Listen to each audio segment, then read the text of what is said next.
Darius Wallace. Were any of you here for the Frederick Douglass performance? Okay.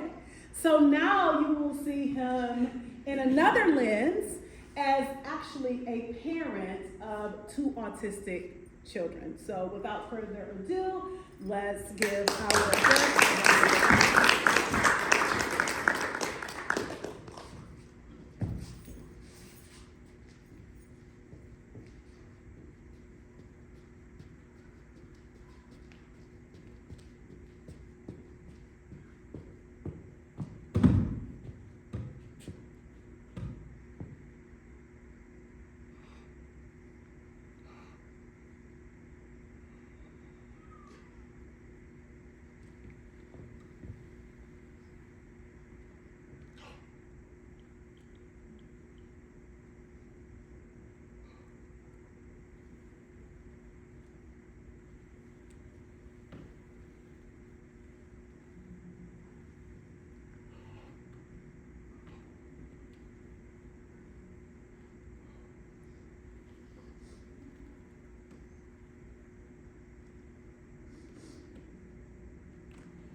Good morning. Good morning.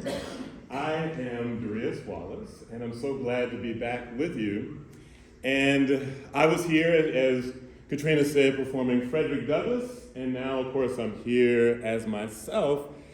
And I love starting out with this mime, because as a child, I had a communications problem, and my theater teacher, which I'll talk a little bit about later, taught me mime in order to help me overcome that communication, and I learned that. Who has heard of Marcel Marceau? Raise your hand. Anyone? A few people, teachers have. I learned from a student of Marcel Marceau a little bit of mime, and the reason why I chose to do this aged man with physical limitations is because, as you saw, he had a dream to move beyond his physical limitations, just like we all have dreams, passions, desires to move past our physical limitations. And this is important to me because most times when there are people with challenges, physically, mentally, emotionally, we forget that they also have dreams. desires, passions, to live beyond those challenges. So even though I was here before for Frederick Douglass, now I'm here for a very specific reason, a very personal reason, because I am the parent of 2 autistic children. And there's a question that I have for you. Right here is a glass of water. And the question that I have for you is the glass of water half empty or is it half full? What is it? Yes. Yes, uh-huh. Okay, good. Air, water, I love that. How about right here? Half full, half empty. Okay, I love that answer too. Anyone else? Teachers too, you can get involved, yeah.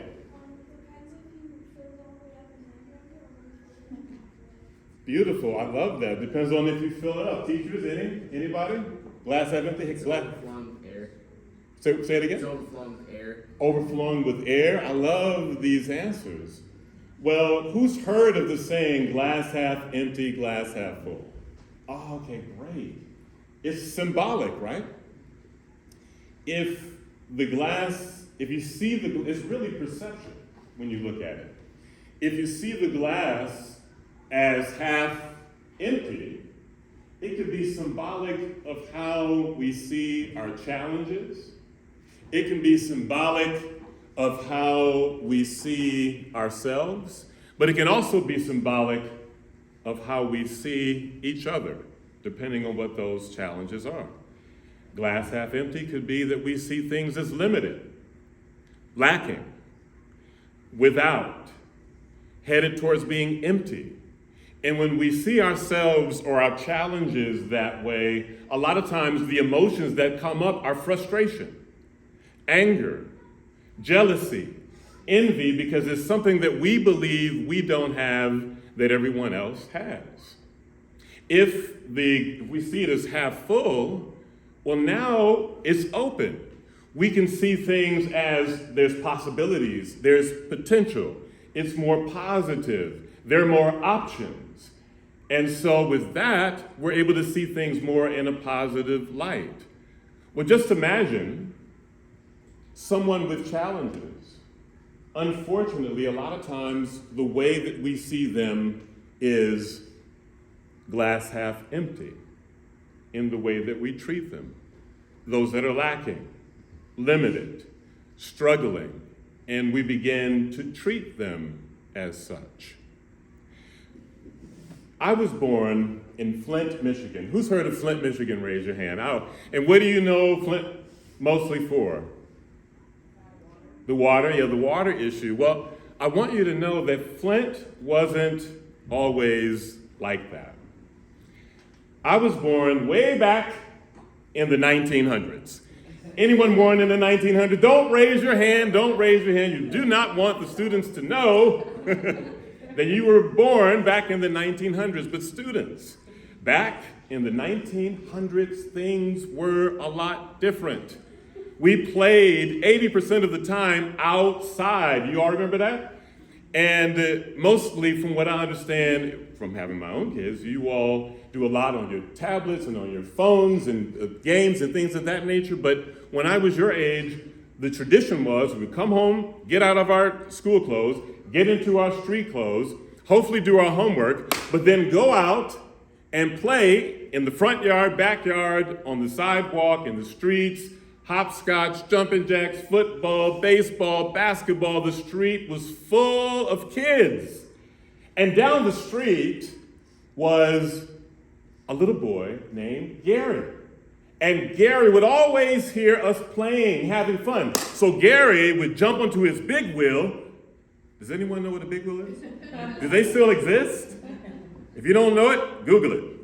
He jumped onto his big wheel and he began to ride and he's playing and we're playing. But the thing that we would do when we saw Gary come outside, we would make fun of Gary. We make fun of the way he looked. We make fun of the way he talked. we'd make fun of the way he walked, and he was drowned in a sea of laughter, so he didn't know that we were laughing at him. He thought we were laughing with him. And so Gary, just like the aged man, his chest was out, his arms were flapping high, his head was lifted up, and it was like he was flying, playing with us, even though we were making fun of him. Well, one day, maybe it was a Saturday morning, and it was just me and another kid. And we were out playing, having fun, and Gary heard. So Gary popped out, jumped on his big wheel, chest out, arms up, head up high, flying with us and playing, but we started making fun of him, like we normally do, the way he walked, the way he talked, the way he looked. And then I noticed something very interesting as a kid. The atmosphere was different, because in that moment, the laughter wasn't drowned in a sea of laughter of kids. It was just me and another kid. And I noticed, Gary noticed, and suddenly his chest collapsed. His arms flopped down. His head dropped low, and he began to cry uncontrollably. Standing to my left in the back, when I turned around, was his mother, Mrs. Potts. And Mrs. Potts had this look on her face of rage, hurt, and disgust. And you see, back in the 1900s, there was no such thing as timeout. Back in the 1900s, it was another kind of out, if you can get my drift. So we knew we were in trouble. And she said, "Come here." And we did, because she was firmly rooted in righteous rage because of what we were doing to her kid. And she told us to get in. And so we walked into the house. And in Michigan, in houses, there are basements. I don't know if you all have a lot of basements here in the Atlanta area, but in Michigan, it's a common thing. And basements are so common that they normally are fully furnished, almost like a little apartment. And it's tradition that you entertain guests formally upstairs in the living room, but if it's downstairs, that means it's intimate. That means it's communal. That means there's going to be some connection. She didn't have us sit upstairs where it was formal. She had us come downstairs. And I remember as I was walking downstairs, the way that I was feeling was really, really, really scary. And she had us sit down on the couch, and I was terrified because we didn't know what was going to happen to us. And I sat there really scared. And then Miss Potts went and disappeared. And then she came back with 2 glasses of water. And she sat the glasses of water down in front of us. And she said to us, "What I saw you 2 boys doing to my son was disgusting. And I'm very hurt, and I'm very angry, and I'm heartbroken as my son is heartbroken. I have a nerve to tell your parents, but I'm not going to do that right now.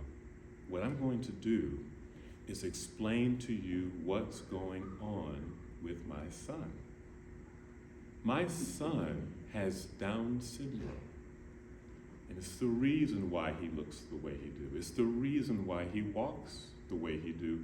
And it's the reason why he talks the way he does. But I want you to understand that he is a child just like you. He has a heart, a mind, passions, desires just like you. He wants to play outside just like you. And I want to ask you to please don't make fun of my son. And please, if you see other kids making fun of my son, stand up for him And please play with my son, but more importantly, let my son play with you. Can you do that?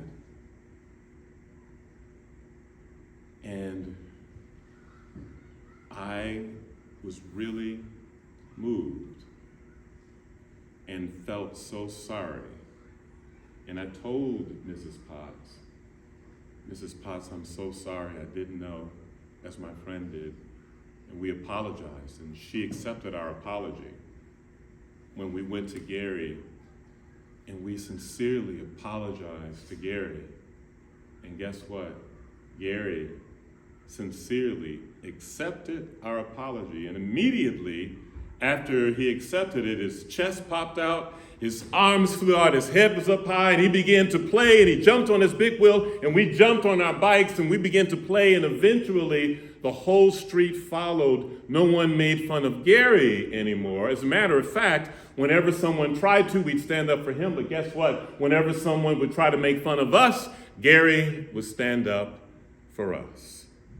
Gary taught us something about life, about himself, and because of Gary, not only were we transformed, but the whole street was transformed with awareness. Well, little did I know that eventually I would run into the same issues. You see, I was a timid child. And my father was very concerned about how timid I was. So one day, he went to see a movie, and then he picked me up, he took me to see the movie, and when I came back from the movie, I started punching, and I started kicking, and I started screaming. I had just seen Bruce Lee's Enter the Dragon, and I wanted to be just like him. And in seeing Bruce Lee, I gained some confidence in my body, but I wasn't confident within myself because I struggled with reading. And no one really understood why. So my father would often leave books on my desk. He'd leave Frederick Douglass, he'd leave Dr. Martin Luther King and many heroes. But one day he left the autobiography of Bruce Lee on my desk, hoping that when I woke up, I would begin to read. And I did. And I tried, but I was still struggling. So my parents, they took me around to different places to get tested. I really didn't know what was going on. And they thought that I might have had what is called dyslexia.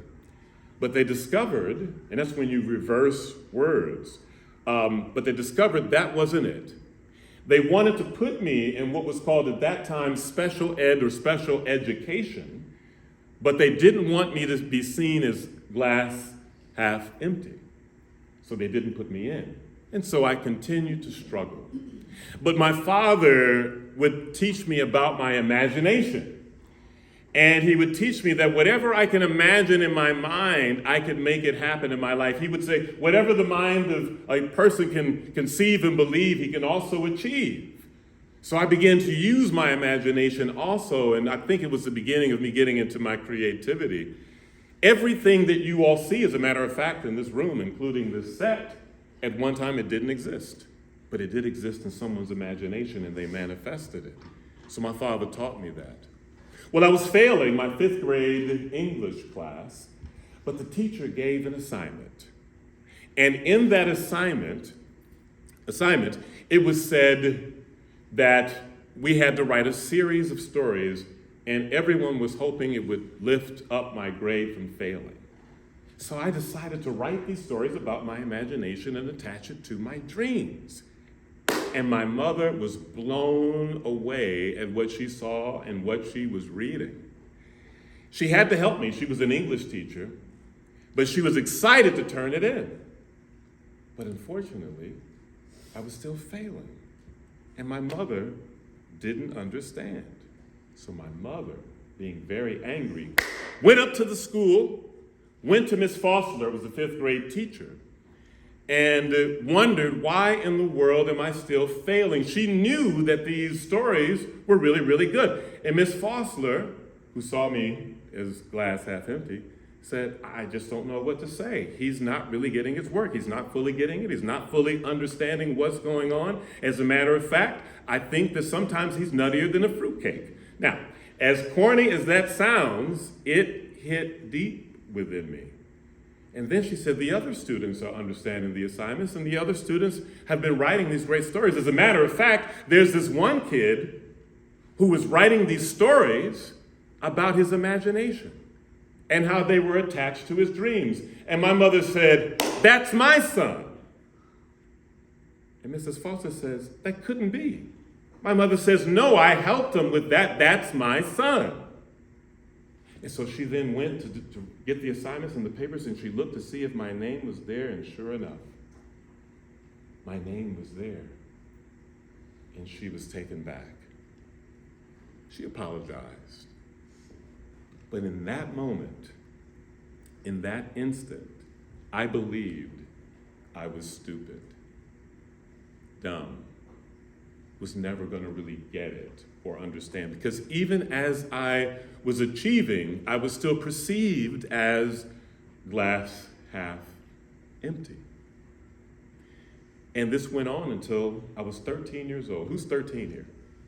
Yeah, when I was your age, guess what? I was this size. I had this voice, and I was really good at martial arts by this time, but I struggled with communication.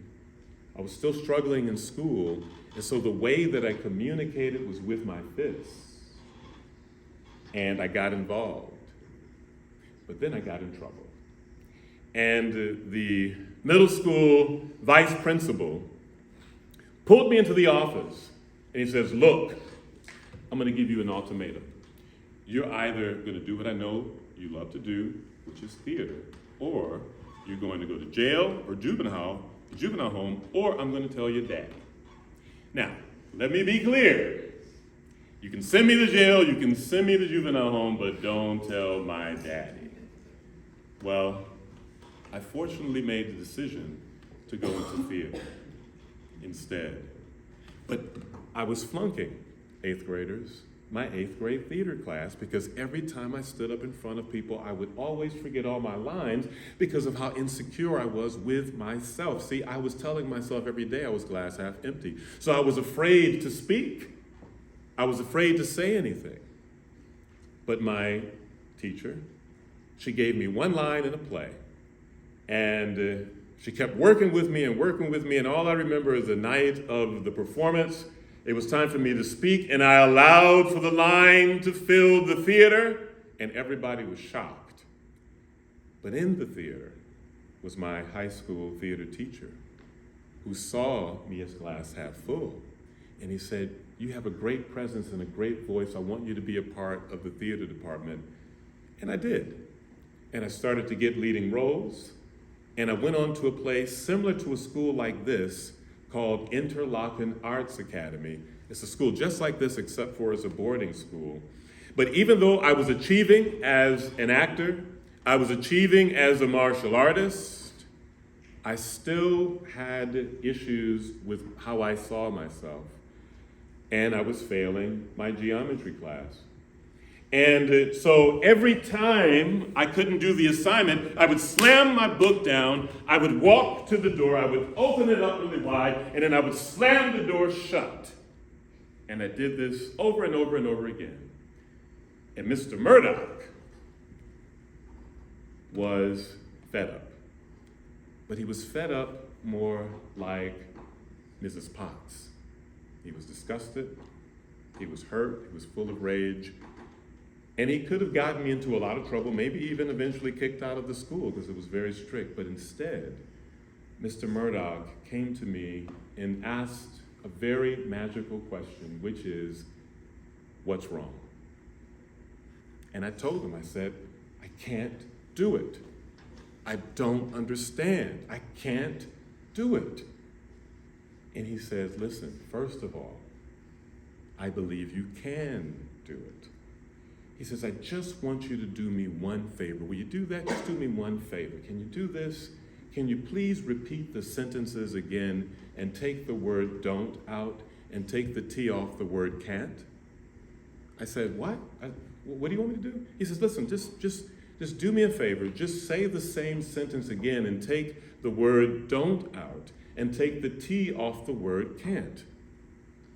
And I did as he said, and I said, I know what to do. I can do it. And something in me lifted. Something in me changed. I began to tell myself a different story about myself, not glass half empty, but glass half full. And he sat me down, and through story, he began to teach me and show me exactly how to solve these problems. And I began to ace it, and I got an A in my geometry class. All of this because of what he saw in me. Now, as an adult, one of the other things I thought I couldn't do, but I had to take the T off the word can't, was have children. And one day I was in California and I was traveling up and down the state performing Frederick Douglass, and I get a call from my wife who says, Darius, I'm pregnant. Now, I don't know if I was in San Francisco, San Diego, Sacramento, San Bernardino, wherever I was, I pulled over and I shouted for joy because we were going to have children. Now, you should know before this, my wife and I, we were worried about it, and I remember I fell asleep. And I had this dream about this young girl standing in front of a curtain on the stage singing beautifully. So I knew we were going to have children. So I thought it was going to be a girl, but it turned out to be a little boy, my son, Jaden. And after a few months, I noticed some interesting things about Jaden that was concerning. And then I noticed 18 months later, there was some issues. And so we had him diagnosed, and it was discovered that he was autistic. Who can tell me what autism is? Does anyone know? Yes. It's a developmental disorder. Yeah, it is. It's a developmental, well, what it is they have neurological challenges as it relates to how you interact with people, learning, social skills, language development. And we discovered that my son had a language delay. He didn't start speaking until he was 5. So between 1 and 5, he was speaking gibberish all the time. But here's the thing, he knew what we were saying, we just didn't know what he was saying. And so in his universe, we were the ones that had neurological challenges. But he got frustrated all the time because he could understand us, but we couldn't understand him. And his speech teacher, who we had a lot of high hopes in and high hopes for, got frustrated one day, and right in the middle of her session, she quit. She says, I can't do this, I can't take this, he's not getting it, and she walked out on us.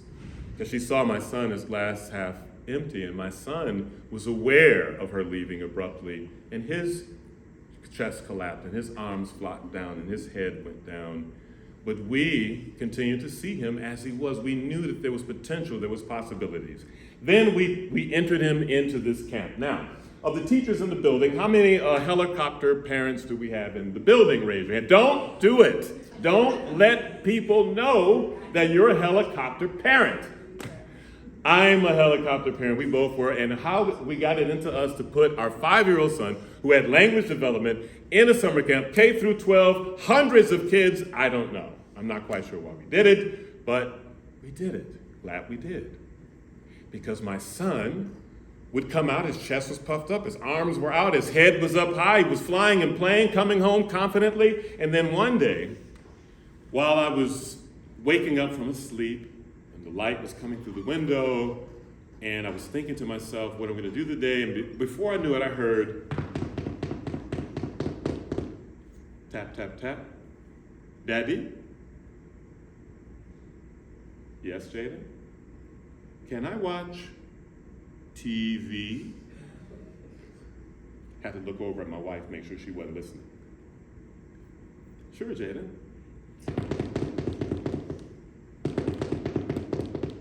Tap, tap, tap. Daddy? Yes, Jaden? Can I watch Cartoon Network? Now, listen, parents, don't let your child watch Cartoon Network by themselves. They might be watching Adult Swim. Now, I didn't know anything about Adult Swim back during that time that my son was watching the Boondocks, but I was desperate. I wanted to hear him talk. So make sure you don't do that. And so I'd look over at my wife and I said, sure, Jada. And he did this almost every day. Tap, tap, tap. Daddy? Yes, Jada. Can I watch TV? Look over at my wife. Sure, Jada. Daddy? Tap, tap, tap. Yes, Jada. Can I watch, pause, Cartoon Network? And he did this over and over and over again.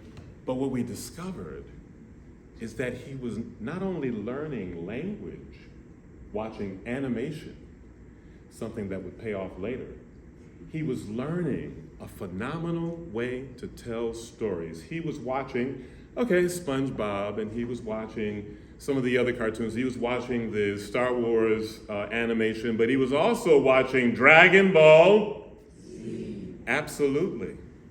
And during this period of time, what I didn't realize is that my son was not only getting language, he was not only getting a method of storytelling, he was also getting a mixture of Eastern and Western philosophy, which was shaping his personality and eventually was tempering him into more like a young prince, if you will.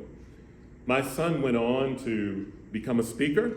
He has won awards as a speaker. He started to play tennis, and while he was playing tennis, he played so well that he also became a tennis teacher, and guess what? He started teaching little children who also were having learning challenges, and it was beautiful watching my son work with them because he was working with them as glass half full rather than glass half empty. Well, one day, I was traveling in California, and I got a call from my wife, and she said, Darius, I am pregnant again. And I was excited about that. I don't know if I was in San Francisco, San Diego, Sacramento, but wherever I was, I pulled over and I shouted for joy. And this time, remember in the dream, the little girl that was singing in front of the curtain? Well, this time it was a little girl, Dara, who also is autistic. And her autism manifested in a different way. She didn't have language delay. She didn't have any physical issues. But emotionally, she found herself attached to things. Emotionally attached. And then it was really hard for her to make transitions because it was a break away from what she was attached. The best way I can describe it is, let me ask you this question. How many people in the room have ever been in love? Don't raise your hand, children. Don't do it. Don't do it. Don't do it. What about teachers? Who's been in love before? Just answer it within yourself. How many has had a crush on someone before? Or, I see people kind of tagging each other. Had a crush on someone before? Well, just imagine that you're a child that is emotionally connected and attached to things in such a way it's like having a crush on it, or it's like being in love with it, whether it's a person, place, or thing. That's what she's going through. And the transition is like the breakup. Who's ever been in a situation where they had a boyfriend or girlfriend and they broke up? And the pain of what that is, that's what they go through when they make that transition. So because my daughter was going through this over and over again, she would cry all the time. And the teachers, they didn't know what to do because every day she was crying. She did this every day, year after year after year, and we were all perplexed as to how to work with her and what to do. Everyone tried until there was the teacher, Mrs. Chick. Now, Mrs. Chick got involved with Dara. Dara didn't have any issues from the outside. People really nurtured her.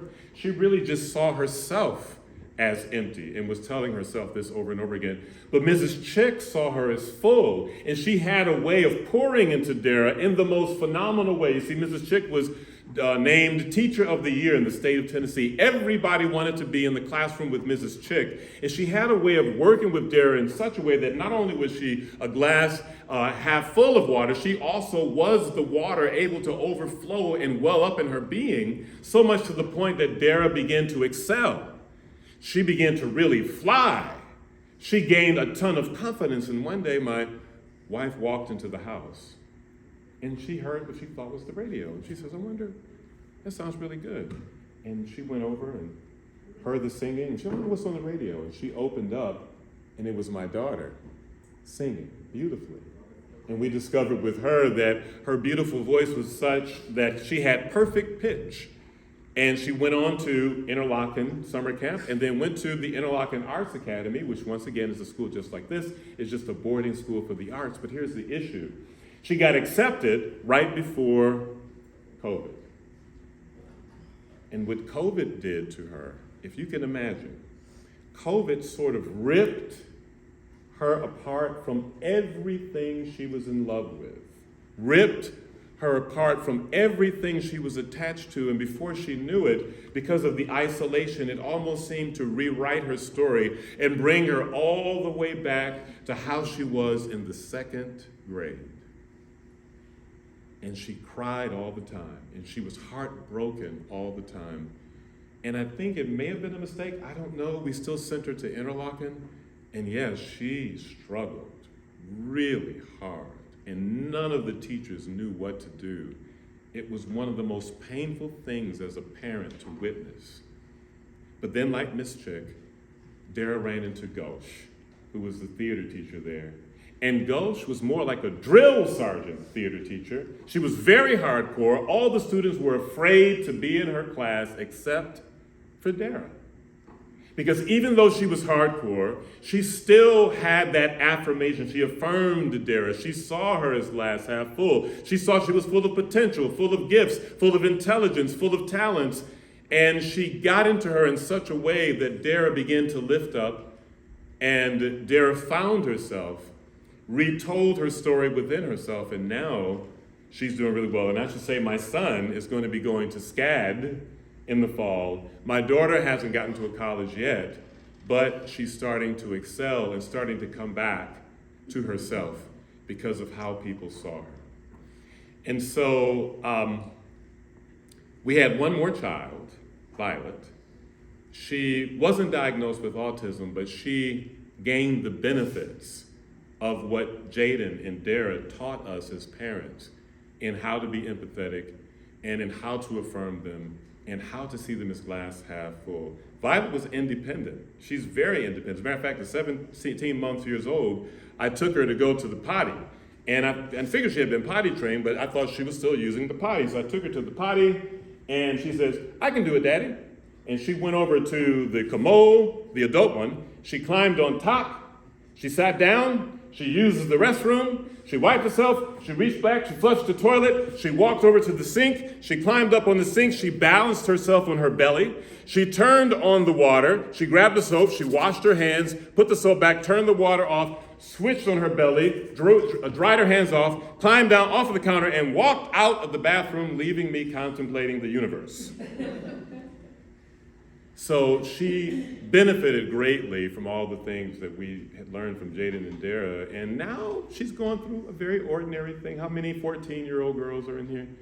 14-year-olds, any 14-year-olds? All right, well, my daughter is 14, and any teachers up there with teenage kids or what have you, they go through what they go through, but we're able to walk through it with her with the knowledge that we gain from our children. So I want you all to understand that when it comes down to anyone you may know that may be struggling with neurological challenges, emotional or physical challenges, don't write them off as glass half empty, but see that they are full of potential, full of knowledge, full of talents, full of intelligence. And you can bring about a culture of peace, inspiration, and blessing. Cheers. Thank you. Thank you for turning this off. Well, this is our radio.